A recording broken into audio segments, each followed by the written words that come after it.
We need collective actions with a sense of urgency.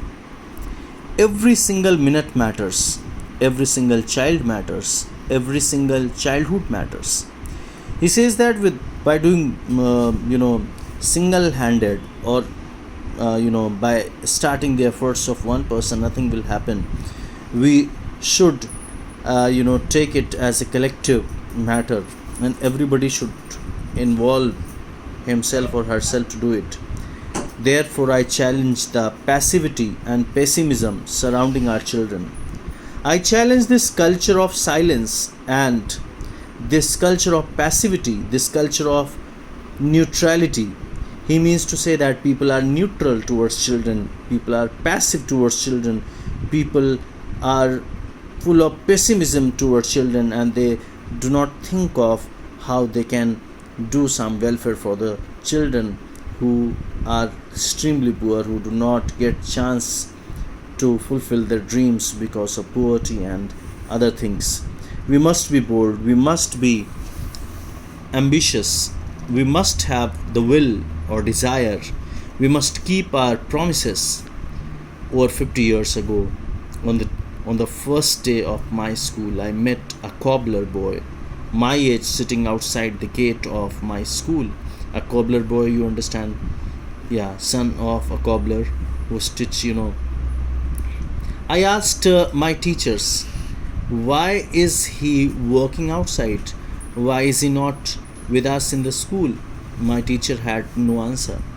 One day I gathered the courage to ask the boy's father. He said, "Sir, I have never thought about it. We are born to work."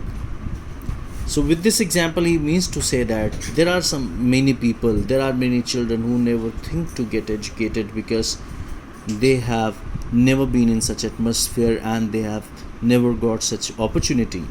His answer made me angry, and it still makes me angry. As a child, I had a vision for tomorrow, a vision of that cobbler boy sitting with me in my classroom. He means to say that he wants such cobbler boys and other laborers' children to be in the classroom with the rich children like him.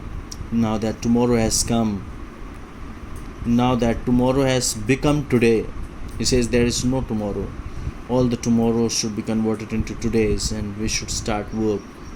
I am today and you are today. Today it is the time for every child to have a right to life, right to freedom, right to health, right to education, right to safety, right to dignity, right to equality, and right to peace.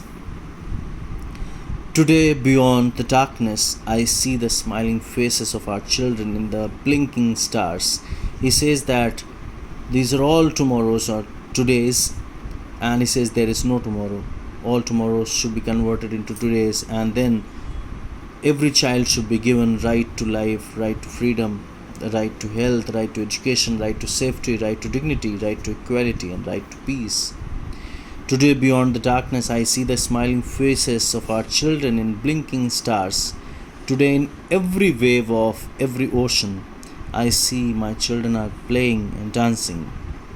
Today, in every planet, in every tree and mountain, I see our children growing freely with dignity.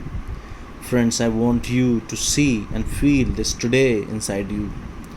Today I see thousands of Mahatma Gandhis, Martin Luther Kings, and Nelson Mandelas calling on us.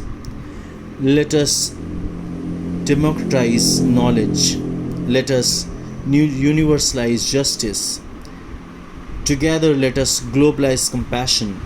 And by doing all these things, we can fulfill the dreams of our children. I call upon you in this room and people all across the world.